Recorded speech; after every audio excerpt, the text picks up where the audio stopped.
cm6 is encloser versus NSMK.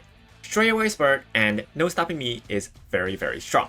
Even an encloser G, turf C small falcon can win. Whether you're planning on running encloser, pace chaser, or frontrunner, this skill is very important to have, and no stopping me should be bought on pretty much everybody, and our strategy is going to revolve around how to consistently proc NSG consistently. Before we go into the strategies, let's talk about our stamina requirement. The track for cm6 is going to be Kyoto 3000 meters. This is the condition for Kikesho. Kikesho CM has never reran ever again. This is the only time they have ran the third crown of the triple crown. So if you want to get a win on this with your Oshi, this is the last chance to do so. Since Kyoto 3000 meters is quite a long course, it is going to have quite the high stamina requirement. If the stamina requirements are too high for you, just remember that each recovery skill that you proc, so for example passing pro, it's going to be worth this amount of stamina. So as long as you proc the recovery skill, you can compensate for that stat loss. The stamina requirement for enclosers is going to be at least 950 stamina and 450 guts. As long as you proc 2 gold recovery skills worth of recovery, you can live. For consistency, I recommend 1150 stamina as well as 500 guts. This stat line allows you to live at normal mood, granted that you proc at least 1 gold recovery skill. However, this stat line might be a little bit high for people, so if you want to compensate, again, you can use green skills, which are each worth 40 stamina, or you can use a little bit more of the recovery skills to get a little bit more stamina. The stamina requirements for pace chasers is going to be 1050 and 450. As long as you proc 2 gold recovery skills, you will live. There are quite a bit of options for pace chasers this time, and there actually is a new inherit skill, which is Super Creek's Pure Heart. Super Creek's unique skill has now been buffed, and it now recovers 7.5% of our HP.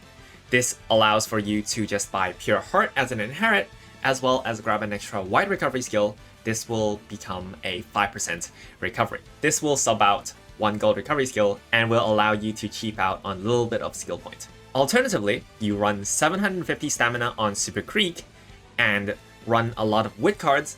Since Super Creek has 20% wit, you can actually greed and hope that all of your recovery skills will consistently proc. For Frontrunner, the stamina requirement is going to be 1050, 450. As long as you proc 1 Swing Maestro and also either one of the 2, you will live. That's going to be it for the stamina requirements. From here on out, we'll talk about other things, for example, how important the other stats are, as well as what skills to buy and what team comps to run. At 1200 speed, the difference between long A and long S is around 2.2 links. If you insta-proc more acceleration, for example, no stopping me, it's going to be worth around 3 or even more. So do what you may with this information. As Messi of Uma once said, you should be person first before being good person. Not having power equal no human, not having wit equal not good human. The human line this time is 800. I recommend you guys get at least 800 on your aces because power will make a difference on the Kyoto Mountains. As you can see, the uphill is actually really long. Since we passed the same uphill twice, your Uma will greatly benefit from you having a higher power stat. As for the wit stat, 400 wit is perfectly fine in the CM. Wit is not particularly strong in the CM. Aside from affecting the skill activation rates of your recoveries and speed skills, wit also helps you get a better position. So in a lobby where there is a frontrunner or a runaway, the frontrunner is going to raise the pace and a high wit encloser is going to move forward, as seen with number 5 here in the picture. If you have lower wit, you're going to be left behind. However, in a lucky pace lobby, so if there is no frontrunner in the lobby, you are actually going to be clumped up regardless, and so the difference between the first encloser and the last encloser is actually much closer. And wit is actually not that strong in non-fast-paced lobbies. You will be fine with 400 wit as a pace chaser as well as an encloser. However, 400 wit on frontrunner is not okay. You will need at least 800 wit on frontrunner if you want to win races. Yes, somebody had to say it. Front is whale gated in cm6. I'd even say that frontrunner will need at least 4 MLB SSRs to be able to perform in cm6. Frontrunner has a ridiculously high stat requirement this time. The floor of frontrunners is very, very high, and unfortunately, it's not going to be affordable for a lot of people. Back in the Taiwanese server, I was actually one of the people that wasn't able to afford it. I only had Rico and Kitasan Black. Even though I really, really wanted to make Saiyan Sky work, Kikasho was the race where Saiyan Sky broke the 3000 meter world record, and I wanted to make Saiyan Sky win on Kikasho to honor it. I couldn't go front. No matter how I tried, I couldn't hit the stat lines. The stat lines were way too high, and I had to pivot to Enclosed Saiyan Sky. A part of the reason I'm here in Global in the first place was because I wanted to get revenge on cm6 with Saiyan Sky. It's going to be rough if you don't have strong support cards, and if you're a front player, if you're a front Oshi, if your Oshi is like Bourbon, Saiyan Sky, Maru, or whatever, just know that I've been through it. It's just how it is. Encloser is just too strong. Alternatively, you can also go Encloser and get straightaway spurt plus no stopping me. As long as you hit, you will still be able to win. But it will probably not feel as nice as playing frontrunner, and I perfectly understand it. It's just how it is. Note that I haven't mentioned late surger at all in this video. The reason being, I think late surger is really bad in this CM. If you are playing a late surger ace, your position is going to only help Enclosers win more. You're not going to realistically win anything because this strategy does not have good recovery skill options. It has very weak acceleration and also a lack of a way to trigger no stopping me consistently. If you really insist on playing late surger, I believe the one way out is going to be playing front runner Harurora, pace down mode, domain expansion, however you call it. And then spam middle game, random skills middle game. For example, ramp up is a must buy, corners, straightaways. Spam these middle game skills, and then buy pure heart and angling and scheming. As long as you don't queue into front runners, you can still win. But your opponent might run front air groove, or maybe your opponent runs front runners, then you're just cooked on the spot. I don't recommend running late surgers, but if you really insist, this is a way to make it work. You can just play the matchmaking game. Good luck. This is a warning to all Pace Chaser players. If you're planning on playing Pace Chaser this CM, be careful of the GoldShip. GoldShip this CM can kidnap people. The way this works is because GoldShips often have Umastan, because it's inbuilt into our kit. The wall of GoldShips will actually advance forward because of their PDM deactivation at the first 5 seconds of the race. So if your Pace Chaser Right Shower late starts, your Uma will be blocked by the GoldShip which procs Umastan, and GoldShip, since she is at first place, as an Encloser, she's not supposed to be at first place, so she will actually rapidly decelerate and move back due to pace down mode. And with that, you are going to be kidnapped and carried to the back of the pack. If this happens, your Pace Chaser is dead. To combat this, you will want to buy either Umastan or Groundwork, one of the two, on your Pace Chaser. These are quote-unquote defensive skills to prevent your Pace Chaser ace to be kidnapped by the GoldShips. Alternatively, you can accept that your Pace Chaser might just get kidnapped if she late starts, and skip out on these skills. You should buy at least one of the two, but don't buy both of them. Here is a list of the relevant acceleration for this CM. If it's not in this list, don't buy it. Straightaway Spurt and Encroaching Shadow is going to be a must on Enclosers. The only delayed acceleration that I will accept as irrelevant is going to be angling and scheming for both frontrunners and pace chasers. Angling and scheming is going to be delayed proc. However, I think it's still very much worth it to bring it on pace chasers because of the possibility that you are lucky pace. The only way for a lucky pace chaser to ever win is by hitting angling and scheming, because if you're a lucky pace, you don't get to use no stopping me because there's nobody in front of you, and so you're kind of cooked. So this is your only win con if you are a lucky pace chaser. Anything that doesn't appear on this list is not recommended, including Let's Pump Some Iron. I have to talk about this skill because I see a lot of people inheriting it. If you are on 6th place entering the corner in the late game, you already lost. Head On, Ignited Spirit Power, and Slick Surge are all coconut opener. Don't buy. There is just way too many consistent value speed skills that are in the game right now. These two skills have a chance to proc twice in the CM. These two skills are very, very strong. As for this side, we have the very cheap strategy straights of corners, long straights and corners, inside scoop, and TDDC. These skills, because we are on a 3000 meter course, the 3-second duration is actually going to be 9 seconds duration. You are going to get so much more value out of these skills on average, and I highly recommend you guys buy these skills that I listed here. Iron is fake. Highlander is questionable. I think it's only good on Pace Chaser because Pace Chaser benefits from both sides. Frontrunners have way too many things to buy already, and they cannot afford to buy Highlander as a gamble skill. Here is my take on the strategy distribution of the CM.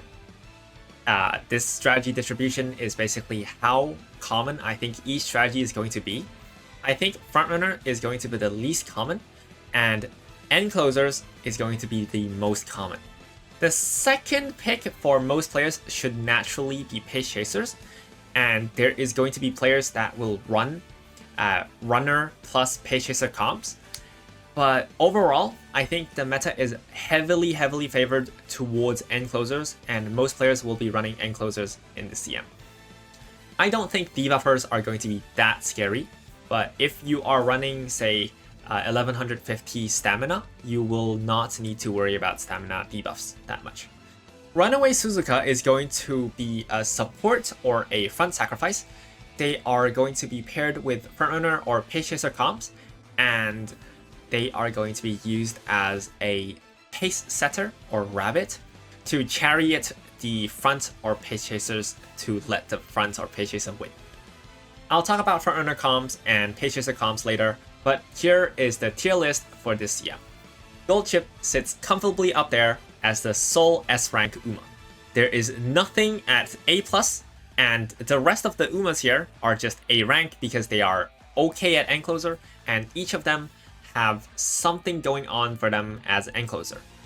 Just remember, anything can run End. Even Smart Falcon, Turf C, Long S, NG can run End. If you really want to try and win, you should definitely try End Closer instead of going to other strategies. I think GoldShip is the sole S rank wheelchair character in the CM. In Chinese, we call certain characters wheelchair characters, 輪椅角色. These characters have everything built into her kit. GoldShip requires little to no effort to build. Everything just falls into place. You can have Kira-san Black, you borrow Super Creek, you get 2 gold recovery skills, you get Curvature, NSM from the scenario, Uma Stand from her innate kit, and Straightaway Spurt from Sparks or Unity Spirit Explosion or whatever. And you have an 18-second unique skill on 3000 meter course that just pushes you up. You have monster stat lines because of 20% stam, 10% power. You have this unique skill. Her character just works. Everything will naturally fall into place, and it takes little to no effort to make her strong. Naruto Taishin, since she has Encroaching Shadow built into her kit, she is going to have the quote-unquote strongest instant acceleration on this course. However, in practice, you will notice that GoldShip still consistently outperforms Naruto Taishin due to how Naruto Taishin has a weaker positioning without GoldShip's robust unique skill. So yeah, I think GoldShip versus Taishin is going to be a 7-3 split in terms of win rate. you can definitely make a strong Taishin, and I know there are a lot of players out there which will rather play Taishin than play the GoldShip character. You will need investment, you will need support card sparks, you will need to put in effort to make her strong, but she can be strong. I think she's good. One more character that deserves a mention in the Encloser category is Manhattan Cafe. I think Manhattan Cafe has a very strong Encloser kit. She has Stamina Siphon, plus 1 white recovery skill is going to be worth 1 gold. She has 30% stam, which means that she's difficult to push speed and power on. But I think with her unique skill, she can fight GoldShip head on for positioning because their unique skills proc at the exact same time. Do note that her unique skill procs only on 4th place to 6th place, post 50%. So it can proc as a mid game, and it can also proc as an end game. You will want a lot of power sparks on her. She can be made strong. Good luck, Manhattan Cafe players. I believe in you guys. Circling back to the tier list, I think Brian is strong. Maya is easier to build and also free. There is Doto, which can be Exodia. I think Doto has extremely high potential, as is Special Week, because these two both have endgame overtake uniques. So if they proc NSG, they are Thanos. They are probably the strongest Uma on the field as long as they insta-proc their unique skill and also no stopping me. Doto does have Encloser E and Spechan have Encloser C. Do what you may, just try your best on these two characters. I think these two characters have really good potential. Rudolph is speed skill, Spechan swimsuit is like recovery skill, and that's about it for these Enclosers. For frontrunners and page chasers, I think that you will need a sacrificial front, or runner, or runaway, or rabbit, or chariot, or however you call it. You will need Silent Suzuka in your team to serve as a sacrificial front to actually stretch a lead and run away from the Enclosers. So if you don't have Silent Suzuka, running 2 front as a substitute is desperate, but I think that's the only way. It definitely will not function as well as normal sack front Silent Suzuka. This is going to be the build for Silent Suzuka. Key points is that you need to have low power to let it die on the second uphill. You need taking the lead, concentration, groundwork. This 3-set is going to help you stretch the lead a lot, and also obviously you need to have runaway. You will want long D or above. Long D is going to be the best. Since Silent Suzuka starts with long aptitude E, you need to have 1 spark to push it up to D, because if it is at long distance aptitude E, it will actually affect the acceleration, and so it will be really bad for Silent Suzuka. She won't be able to stretch the lead as much as she can with long D. Coming back to the tier list, as long as you have the support cards, Daiwa Scarlet, Summer Morzensky, and also Saiyan Sky will perform decently well as a frontrunner. They do require a lot of effort and investment to make work, but it does feel kind of rewarding to not be playing GoldShip. For page chasers, Agnes Tachyon has a unique skill that is very, very, very strong. Uma Square is now buffed, and it now has a base duration of 4 seconds of an increased target speed by 0.25 on top of the stamina recovery. It does require you to be on 3rd place to 4th place, but I think Uma Square is extremely strong. This skill alone is worth around 700 skill points, so if you proc Uma Square every single run, you're literally having a 700 skill point lead over other characters that don't have anything in their kit. And I think Agnes Tachyon has a very high potential. I think Daiwa Scarlet Page Chaser is going to still perform very well due to the potential of Daiwa Rocket, or Milk Rocket, or however you call it.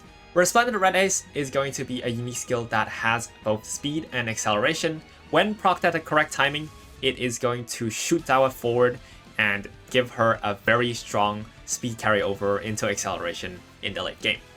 And Major McQueen, Fuji Kiseki, and Tokateo are all raw stat Umas. They have skills that actually work on this race course. For example, Fuji Unique Vaudeville is going to work on the home stretch. McQueen Unique is going to work on the final corner. Tokateo, similar deal, right? Special Week relies on overtake, but she innately has Gorman. Super Creek is just the biggest stat whale in the CM. You can spam so much wit stat on her, and she is just really easy to fulfill the stamina requirement for. So this is going to be my take for the Pace Chasers.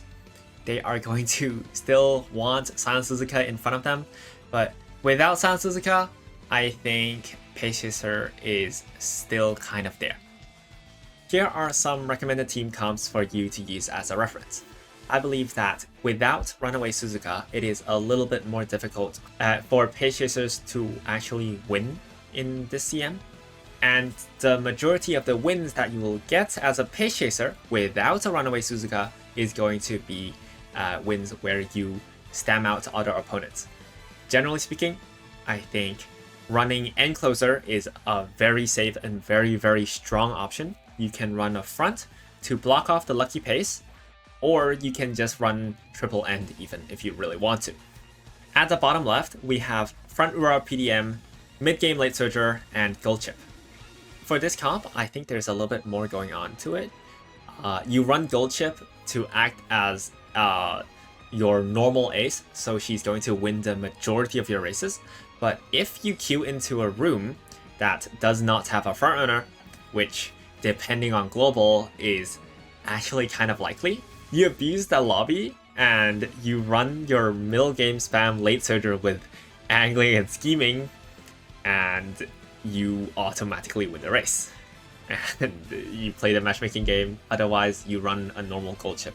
I'd say, now that I think of it a little bit more, it's actually kind of effective. So yeah, here are the rest of the comps doesn't rely on cheesing front Rora. You are just winning off of raw strength, and these are the comps for CM6. Thank you all for watching. This is Charles of Victoria Frontier. If you want personalized advice for your Oshi, come check out my Twitch. I stream live on YouTube and Twitch at twitch.tv/VictoriaFrontier. You can also directly ask me questions about the meta or how to build or whatever you are curious about through my coffee or through the members only chat on Victoria Frontier Discord. I usually hang out on CM Chat and CM Strat. You might be able to find me there as well. For the CM, I'm going to be sweating with solo ace Saiyan Sky. I'm going to be going all out and taking revenge with Saiyan Sky on the Kikacho CM. Make sure to check me out. Look forward to it. Look forward to how I do in the CM. I want to win this CM. This is going to be a very important one for me. Anyways, thank you all for watching up until this point. I'll see you guys in the next video. Go, go, シュバチ! ファイ、ファイ、シュバチ! いけ、いけ、シュバチ!